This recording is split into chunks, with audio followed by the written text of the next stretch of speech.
Hello friends, welcome to polymer classes. Last video में हमने देखा था कि जब एल्कीन रिएक्शन करती है हाइड्रोजन हैलाइड से तो फॉर्मेशन होता है हेलो एल्केन का। यहाँ पे हम देख रहे हैं preparation of haloalkanes from hydrocarbons, जिसमें हम सेकंड टॉपिक पढ़ रहे थे फ्रॉम एल्कीन्स। और उसमें हम सेकंड टॉपिक में फर्स्ट टॉपिक पढ़ चुके हैं एडिशन ऑफ हाइड्रोजन हैलाइड, जिसमें हाइड्रोजन हैलाइड का एडिशन होता है एल्कीन में, फॉर्मेशन होता है हेलो एल्केन का। ये हम लास्ट वीडियो में पढ़ चुके हैं। आज उसी का सेकंड बी मेथड है addition of halogen, addition of halogens. इसमें क्या होता है, इसमें हमारे पास एल्कीन जो है वो रिएक्शन करती है हेलोजन के साथ। यहाँ पर मैं जैसे हमारे पास एल्कीन है, ये हेलोजन ब्रोमीन, लेटर से ब्रोमीन ले लेते हैं, इनके साथ रिएक्शन करेगी in the presence of CCl4। तो ब्रोमीन जो है जैसे ही एल्कीन के पास जाती है तो पोलराइज हो जाती है। इट मीन्स एक ब्रोमीन का कैटायन बन जाता है, एक ब्रोमीन का एनायन बन जाता है, और इसमें से एक ब्रोमीन एक कार्बन के पास और दूसरी ब्रोमीन दूसरे कार्बन के पास चली जाती है, और यहाँ पर बना देता है, ये हमारे पास क्या बना देता है, डाइब्रोमो एल्केन बना देता है। ठीक है, तो ये हमारी एक स्केल्टन रिएक्शन हो गई है। यहाँ पर वो हमने कोई पर्टिकुलर एल्कीन ही नहीं है। तो अगर हम एग्जाम्पल लेते हैं यहाँ पर, तो एग्जाम्पल में हो सकता है CH2 डबल बॉन्ड CH2, ये हमने इथेन ले ली और इथेन की रिएक्शन करा दी ब्रोमीन के साथ in the presence of CCl4। तो यहाँ पर फॉर्मेशन हो जाएगा CH2 CH2 लग गया, दोनों कार्बन के साथ Br लग जाएगा, तो ये बन जाएगा डाइब्रोमो इथेन। ठीक, तो इस तरीके से रिएक्शन हो गई। अगर हमारे पास प्रोपीन हो जाती है CH3 CH double bond CH2, कुछ इस तरीके की हो गई, इसकी रिएक्शन ब्रोमीन के साथ हुई, तो यहाँ पे हो जाएगा हमारे पास CH3 CH Br CH2 Br। तो यहाँ पर हमारा फिर से हमारा बन गया डाइब्रोमो प्रोपेन बन गया, 1,2 डाइब्रोमो प्रोपेन, ऐसा भी कह सकते हैं, पोजीशन भी बता सकते हैं हेलोजन की। क्लियर। अब हम यहाँ पर हम देखते हैं, देखिए जब क्या होता है, कोई भी हेलोजन जो है वो एडजेसेंट कार्बन पे लगते हैं, यानी कि अगल बगल कार्बन पे लग जाते हैं, तो ऐसी हेलोजन एल्केन या सॉरी हेलो एल्केन्स को हम बोल सकते हैं विसिनल।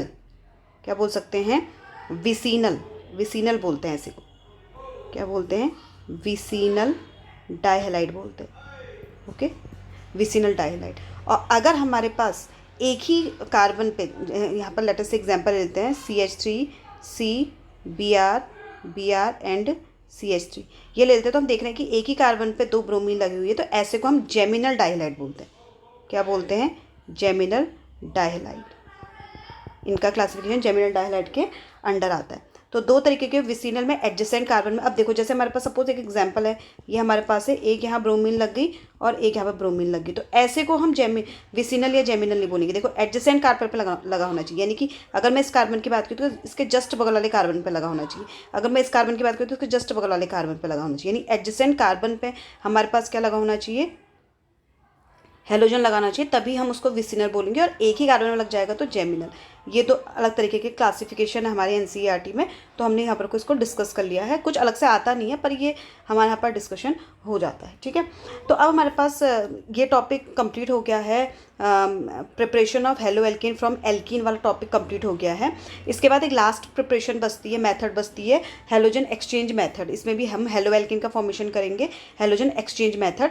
यहाँ पर हमारे पास एक मेथड बचती है बस, बाकी हमारे पास हो चुकी है। ठीक, इसमें हमारे पास एक एग्जाम्पल है NCERT में, उसको समझ लेते हैं क्योंकि वो बहुत इंपॉर्टेंट एग्जाम्पल है, इसलिए उसको कराना बहुत ज़रूरी है। तो देख लेंगे आप अपनी NCERT की जब बुक खोलेंगे तो उसमें देखेंगे आप एग्जाम्पल 6.3 देखेंगे, एग्जाम्पल 6.3 नई बुक्स के हिसाब से बता रही हूँ मैं, जो नई NCERT बुक्स आप जब जो डिलीटेड पोर्शन बुक आ गई है, जो डिलीटेड उसमें सिलेबस डिलीट कर दिया है, तो जो बुक आई है उनके हिसाब से बोल रही हूँ एग्जाम्पल 6.3। और जो पुरानी बुक को फॉलो कर रहे होंगे उनका ये अप्रॉक्स चैप्टर 10th होगा, 10th चैप्टर होगा ये, तो वो उसमें भी देख सकता है, 3rd एग्जाम्पल होगा, 10.3 करके एग्जाम्पल होगा।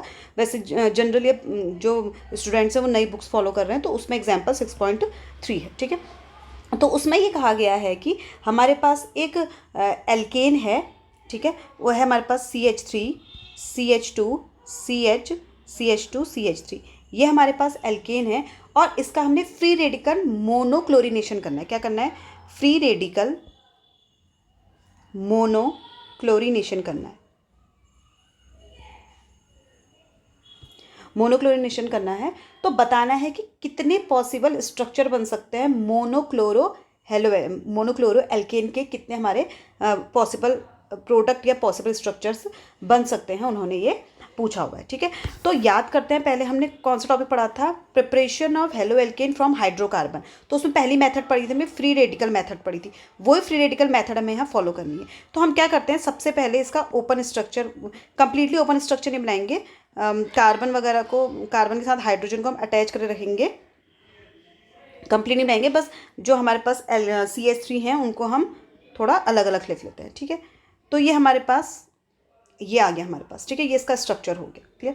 अब इस स्ट्रक्चर में हम कार्बन को क्लासीफाई कर लेंगे। मैंने जैसे बताया था, जो हमने पढ़ा वो वाला टॉपिक, अगर आपने वो वीडियो नहीं देखी तो पहले वो वाली वीडियो देख ले, जिसमें हमने लिखा है preparation of haloalkanes from hydrocarbon, जिसमें एल्केन से हमने प्रिपरेशन की हुई है। तो उसमें मैंने बताया था कि हम क्या करते हैं, अलग अलग कार्बन ढूंढते हैं, अलग अलग टाइप के कार्बन ढूंढते हैं, जिससे हमें अलग अलग प्रोडक्ट मिल सके। ऐसे ऐसे हमें कार्बन ढूंढने पड़ते हैं। तो यहाँ पर मैंने कहा था कि बार बार हम प्रैक्टिस करेंगे तो उससे हमें आइडिया आ जाएगा। तो अगर हमें आइडिया नहीं आ रहा है तो हम थोड़ा बहुत यहाँ पर को आइडिया लगा लेते हैं, उसके बाद हम प्रोडक्ट बनाते हैं, और प्रोडक्ट में अगर हमें सेम नाम दिखने लग जाएंगे तो हम उनको क्या करेंगे, एलिमिनेट कर देंगे, जो सेम होंगे उनमें से एक को एलिमिनेट कर देंगे। ठीक है, तो यहाँ पर थोड़ा बहुत आइडिया लगा लेते हैं। देखिए, जैसे यहाँ पर कोई कार्बन CH3 है, यहाँ पर अगर हम देखें तो इसके राइट साइड पे क्या है, हमारे पास 4 कार्बन की एक चेन है, जिसमें से 3 कार्बन डायरेक्ट चेन में लगे और एक ब्रांच पे लगा हुआ है। तो अगर हम इस टाइप का कार्बन देखें तो हम इसको 1 नंबर कार्बन दे सकते हैं। क्लियर हो गया।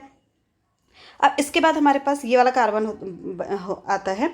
इस वाले कार्बन भी अगर यहाँ पर देखें तो इस वाले कार्बन पे, ये वाला कार्बन की बात कर रही हूँ, इस वाले कार्बन देखते तो एक साइड CH3 है, एक साइड CH3 और एक साइड CH2CH3, मतलब तीनों साइड डिफरेंट डिफरेंट हैं। ठीक है, डिफरेंट डिफरेंट एटम्स लगे हैं या मॉलिक्यूल्स लगे हैं। तो मैं इसको अभी फिलहाल के लिए 2 दे देती हूँ। जो जो हम फिलहाल के लिए मेरे को दे देते हैं नंबरिंग, बाद में सेम आएगी तो उसको हम देख लेंगे। ठीक, इसके बाद हमारे पास नेक्स्ट कार्बन है, ये वाला कार्बन। इसमें हम देखते हैं लेफ्ट साइड पे हमारे पास CH3 इसके ब्रांचेस में लगे हुए हैं। ठीक है, और राइट साइड पे इसका CH3, ये भी कुछ अलग है तो हम इसको 3 दे देते हैं। इसके बाद वाला जो हमारा CH3 है, ये वाले CH3 में देखें तो इसके पूरी लेफ्ट साइड में 4 कार्बन की चेन लगी तो इसकी भी राइट साइड में 4 कार्बन की चेन थी, पर दोनों की कार्बन चेन डिफरेंट है। देखो, यहाँ पे मैं बात कर रही हूँ इस वाले की, ठीक है, अभी बात कर रही हूँ इसकी, और इससे पहले वाली बात कर रहे थे हम इसकी। इसके आगे भी चार कार्बन की चेन लगी और इसके आगे भी 4 कार्बन की चेन, लेकिन हम देख लेंगे दोनों की जो स्ट्रक्चर है वो बिल्कुल डिफरेंट है। इसका मतलब ये कार्बन भी डिफरेंट हुआ। ठीक है, अब बचता है हमारे पास ये वाला कार्बन। यहाँ पर अगर हम देखें तो ये वाला कार्बन, इसमें अगर हम देखें तो इस पर क्या है, हमारे पास यहाँ पे 4 कार्बन की चेन लगी है, जिसमें से एक कार्बन चेन ब्रांच में है और 3 क्या है, स्ट्रेट चेन में लगे हुए। बिल्कुल ये सेम ऐसा ही हो गया जैसा कि इस कार्बन में था। एक स्ट्रेट चेन हो गई थी हमारे पास 3 कार्बन की, ब्रांच में एक कार्बन ब्रांच पे लग गया था। तो इसका मतलब ये वाला कार्बन और ये वाला कार्बन दोनों सेम हो गए, तो हम दोनों को 1 नंबर दे सकते हैं, जैसे हमने 1 नंबर दिया था। क्लियर। तो अब हम क्या करते हैं, इसको थोड़ा हम साफ तरीके से बना लेते हैं, क्लियर कर लेते हैं। क्लियर। तो हम इसका नेम दे देते हैं, कार्बन के नंबरिंग दे देते हैं, जिससे हमारे पास क्या हो जाएगा, थोड़ा आसान हो जाएगा। तो हमारे पास हो गया CH3 CH3 CH CH2 CH3, हमारे पास कुछ इस तरीके का आ गया। क्लियर। अब हम क्या करेंगे, इसमें से हमने नंबरिंग दी थी, तो ये हमारा 1 नंबर था, ये भी 1 नंबर हमने इसको दिया था क्योंकि हमें 2 सेम लग रहे थे, 2 3 4। अब हम देख लेते हैं कि जहाँ जहाँ हमने जो नंबरिंग दी है, हमें फ्री रेडिकल क्लोरीनेशन कराना है। होता क्या है, फ्री रेडिकल क्लोरीनेशन में मोनोक्लोरीनेशन यानी 1 क्लोरीन एट अ टाइम लगानी है, यानी कि प्रोडक्ट में एक बार में एक ही क्लोरीन आएगी। ठीक है, इस बात का हमें ध्यान रखना है। तो हमें करना क्या है, इसमें हमें करना है कि एक बार में एक क्लोरीन लगानी, किसी एक कार्बन पर लगानी। क्लियर हो गया। यानी फ्री रेडिकल क्लोरीनेशन में क्या होता था, क्लोरीन, हमारे पास क्लोरीन मॉलिक्यूल होता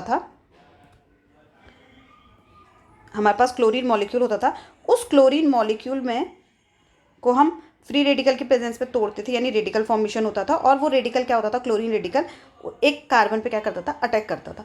तो अगर हम इसी प्रोसीजर को फॉलो करते हैं, ठीक है, फ्री रेडिकल मोनोक्लोरीनेशन का है, इस प्रोसीजर को फॉलो करें तो एक टाइम पे एक ही कार्बन पे एक क्लोरीन लगेगी। ओके, तो हम 1 से स्टार्ट करते हैं। अब यहाँ पर हमारे पास हमने 4 कार्बन लिए हैं अलग अलग टाइप के, तो 4 हमारे पास प्रोडक्ट भी बनेंगे, ऐसा मान लेते हैं। अभी देख लेंगे IUPAC नेम जब हमारी बनने लग जाएगी, उसके बाद हम देख लेंगे कि हमारे प्रोडक्ट डिफरेंट बने हैं या नहीं बने। तो फर्स्ट कार्बन से हम रिलीज़ करते हैं। अब देखो, फर्स्ट कार्बन ये भी हो सकता है, ये भी हो सकता है, किसी एक से रिलीज़ कर देंगे, प्रोडक्ट दोनों से सेम ही बनेंगे। मैं दोनों से प्रोडक्ट बना के भी दिखा दूंगी, दोनों ही सेम बनेंगे, आपको ये भी क्लियर हो जाएगा।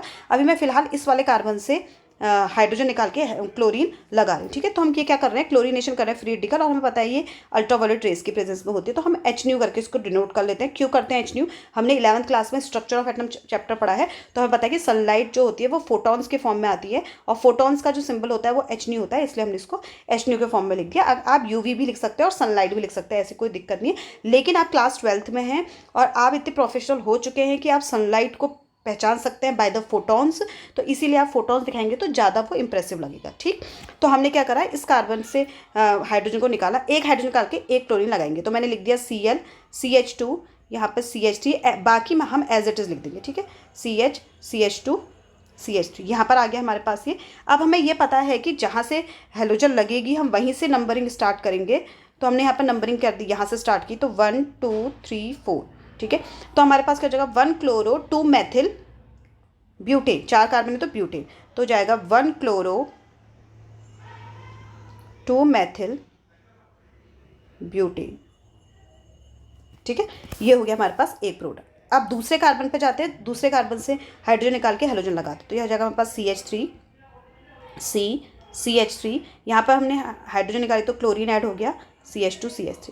अब नंबरिंग देखते हैं, मैंने कहा है कि क्लोरीन से स्टार्ट करते हैं, इसका मतलब ये नहीं है कि हम बीच से, किसी भी चेन के बीच से नंबरिंग स्टार्ट कर दें। जैसे हम यहाँ पर देखें, यहाँ पर देखेंगे नियरेस्ट क्लोरीन, नियरेस्ट से कहाँ से आ रही है क्लोरीन, ठीक है। तो हम नंबरिंग स्टार्ट करेंगे। आपको IUPAC आनी चाहिए, 11th क्लास में पढ़ी है, नहीं आती है तो मैंने इस सीरीज़ के फर्स्ट लेक्चर में नॉमेनक्लेचर भी कराए हुए हैं, आप वो भी देख लेंगे।